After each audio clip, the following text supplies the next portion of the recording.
On June 11, 2026, billions of people around the world will turn their attention to Estadio Azteca, the venue for the opening match of the 2026 FIFA World Cup, the largest football tournament in history with 48 participating teams. It was here that Pelé lifted the World Cup trophy in 1970, Diego Maradona produced the Hand of God in 1986, and now Azteca is preparing to make history once again by becoming the first stadium to host 3 FIFA World Cup opening matches. Yet behind those glorious milestones lies a massive construction site operating around the clock.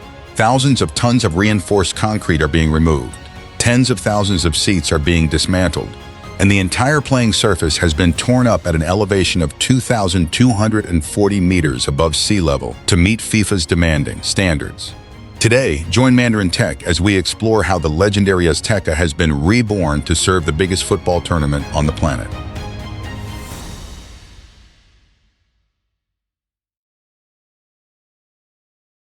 Inaugurated in 1966, Estadio Azteca was once one of the largest football stadiums in the world, with a capacity of more than 100,000 spectators. Over nearly 6 decades, it has hosted hundreds of international matches, witnessed many historic encounters, and become a sporting symbol of Mexico. But the glory of the past could not hide a harsh reality. Much of the stadium's structure and infrastructure was built in the previous century, while the 2026 FIFA World Cup demands entirely new standards for safety, technology, operations, and spectator experience. To remain at the center of the football world and prepare for the historic milestone of 2026, Azteca was forced to undergo the largest renovation in its history. This was not merely a renovation project, but a race against time to ensure that a nearly 60-year-old icon could meet the demanding requirements of a modern World Cup. And at exactly 3 o'clock in the afternoon on June 11th, when the ball begins to roll across the grass, Azteca will once again become a witness to history as it hosts the opening match between the host nation Mexico and South Africa before billions of viewers around the world. It will also mark the opening of the first FIFA World Cup in history to be hosted by 3 nations: the United States, Mexico, and Canada.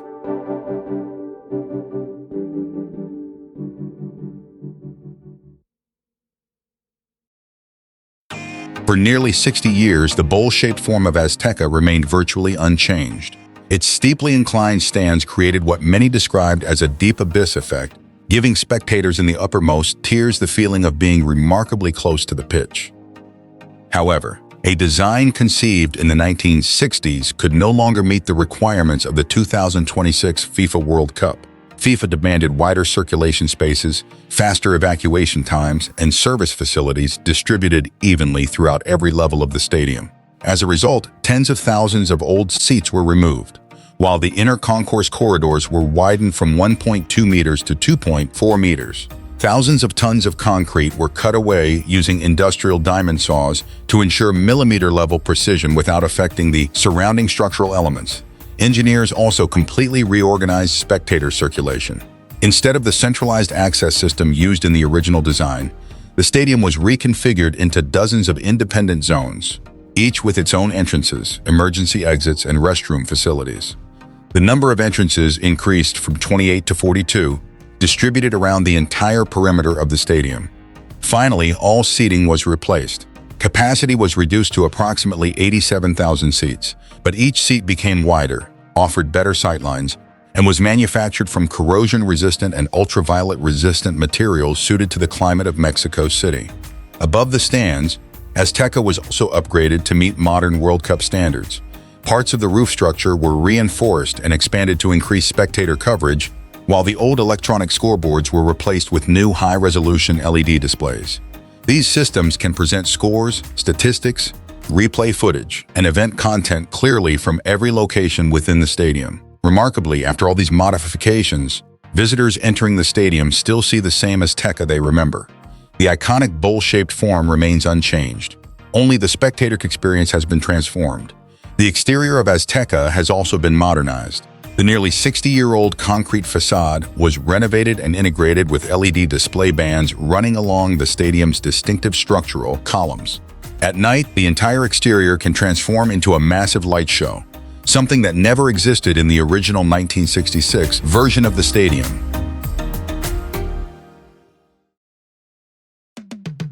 Few people realize that beneath Azteca's massive grandstands lies not soft soil or ordinary concrete, but a layer of basalt rock formed by ancient lava flows from the Jitl volcano. To build the foundations, engineers had to blast through the rock with explosives before pouring concrete directly onto the newly leveled surface. However, Mexico is located in one of the most seismically active regions on the planet. Over the decades, repeated earthquakes have placed considerable stress on the city's structural systems. At the same time, the 2026 FIFA World Cup brings entirely new demands: giant video screens, modern broadcasting equipment, additional technology infrastructure, and tens of thousands of spectators generate loads far greater than those anticipated by engineers in the 1960s. This is precisely why Azteca required foundation reinforcement for its third World Cup. Engineering teams carried out geotechnical investigations and reassessed the stadium's entire foundation system and load-bearing structure. Critical areas were strengthened using modern steel reinforcement, while additional vibration control and energy absorption measures were introduced to improve the overall safety of the facility. For most spectators, the playing surface at Azteca is simply a green field covering more than 7,000 square meters. But for the engineers responsible for the renovation, it was one of the most complex components of the entire project. Located more than 2,200 meters above sea level in Mexico City, the stadium sits in an environment where atmospheric pressure is significantly lower than at sea level. The thinner air causes water to evaporate more quickly, creates greater day-to-night temperature fluctuations, and reduces oxygen levels in the soil.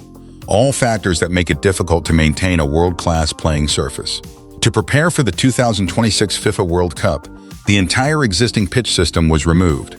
Even the old drainage network, which had been installed decades earlier, was completely dismantled. Construction teams then began building a new pitch system. It was replaced by a high-speed drainage network combined with a root zone aeration system designed to control moisture levels and deliver oxygen directly into the soil layer that supports the grass. Above that, an automated irrigation system equipped with sensors continuously monitors moisture levels, temperature, and evaporation rates, adjusting water distribution in real time. The playing surface uses a FIFA-standard hybrid grass system, combining grass varieties adapted to the climate of the Mexican highlands with synthetic reinforcement fibers woven into the natural root structure. This increases stability, reduces surface damage, and maintains playing quality even under continuous use for weeks at a time. The grass is cultivated at local nurseries on the outskirts of Mexico City before being transported to the stadium in large rolls using temperature-controlled vehicles and installed with laser-guided alignment systems to ensure absolute precision. After installation, the pitch enters a 24-hour maintenance cycle. LED grow lights provide supplemental illumination for shaded areas. Industrial fans maintain the root zone temperature between 18 and 20 degrees Celsius. Each day, the grass is cut to a precise height of 25 to 30 millimeters, the FIFA standard for ball speed. Alongside the playing surface, the stadium's VIP areas were also almost completely rebuilt. These spaces have the potential to generate hundreds of millions of dollars in revenue through hospitality packages and premium guest services throughout the World Cup. Numerous hospitality suites, skyboxes, and high-end lounges were expanded to meet FIFA's new hosting standards. The interior spaces were redesigned to provide direct views of the pitch while incorporating air conditioning systems, high-resolution displays, and dedicated service areas. These facilities are not only places to watch matches, but also spaces designed for commercial partners, sponsors, and special guests. The modernization of these areas reflects a broader trend in contemporary stadium design, where the spectator experience has become just as important as the action taking place on the field. In addition to its structural and comfort upgrades, Azteca has also been transformed into a true smart stadium. Hundreds of high-capacity Wi-Fi access points have been installed to serve tens of thousands of spectators simultaneously, while a new network of cameras and sensors enables real-time monitoring of crowd movement. The entire electronic ticketing, access control, and security system is integrated into a centralized management platform, reducing waiting times and improving overall safety. From high-resolution LED displays to modern broadcasting infrastructure, Every aspect of the stadium's operations and data flows has been digitized to meet the demanding operational standards of the 2026 FIFA World Cup.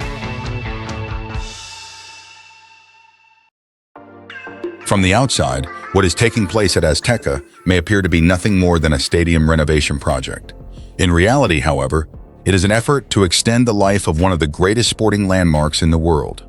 For nearly 6 decades, Azteca has witnessed moments that changed the history of football, from Pelé's World Cup triumph in 1970 to Diego Maradona's immortal goals in 1986. The 2026 FIFA World Cup marks a new chapter in that journey. As the first stadium in history to host 3 World Cup opening matches, Azteca will not only represent Mexico but also stand as a part of global football history.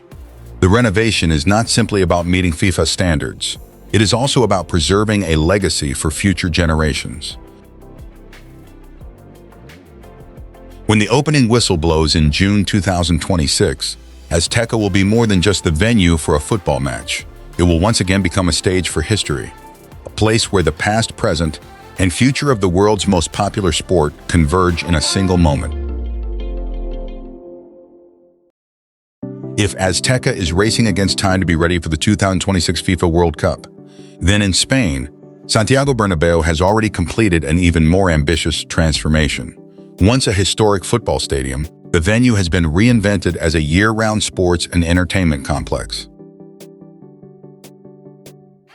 Opened in 1947, Santiago Bernabéu is located right next to one of the city's main thoroughfares and has undergone dozens of renovations over more than half a century. But by the early 2000s, Bernabéu began to reach its absolute limits. The stands could no longer be expanded, the infrastructure was becoming outdated, and demand had far surpassed that of a stadium built solely for football. It was no longer able to compete with the new generation of modern, multi-purpose stadiums emerging on the outskirts of Europe and the United States. In 2011, Real Madrid made a decisive, game-changing choice. Instead of building a new stadium, the club would completely redevelop Bernabéu on its existing site. The challenge was no longer just about architecture or technology. It was about how to transform a nearly century-old structure into a future-ready superstadium, while the city around it continued to function normally, day by day, hour by hour.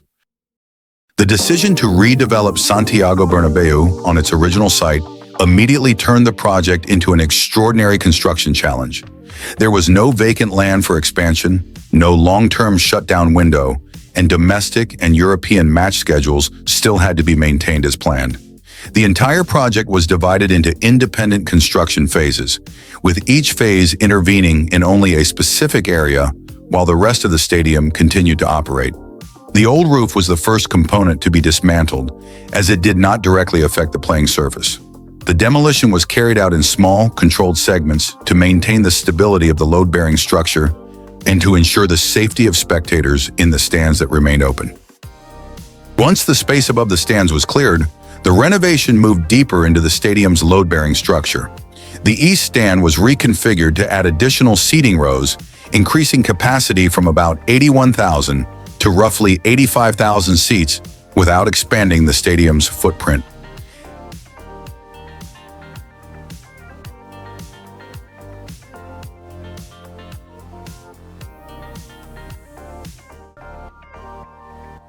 Between the existing building and the entire new structural system above it, it is directly connected to the existing concrete cores through bearing supports and sliding joints, allowing it to absorb movement caused by wind loads and thermal expansion within a tolerance of just a few millimeters.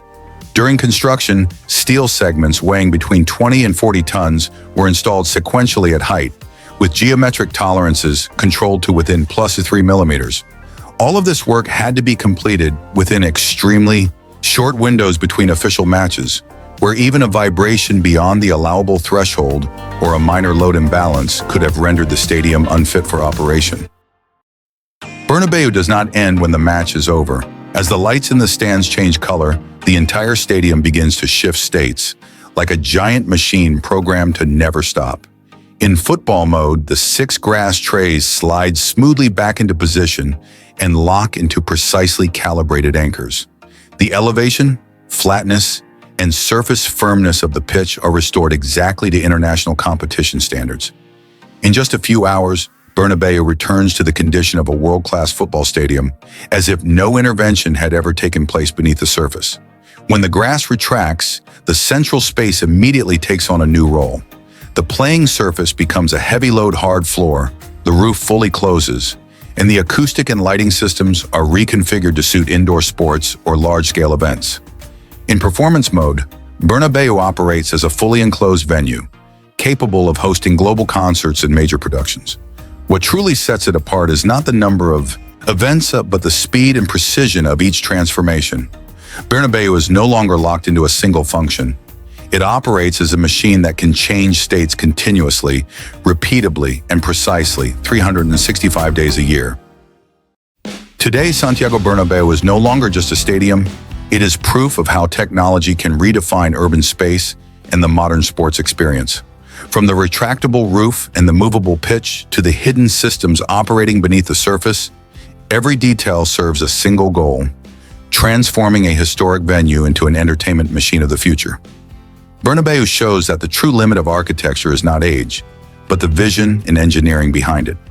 If you enjoy stories about technology, engineering, and extraordinary structures like this, don't forget to like the video and follow Mandarin Tech for more incredible discoveries.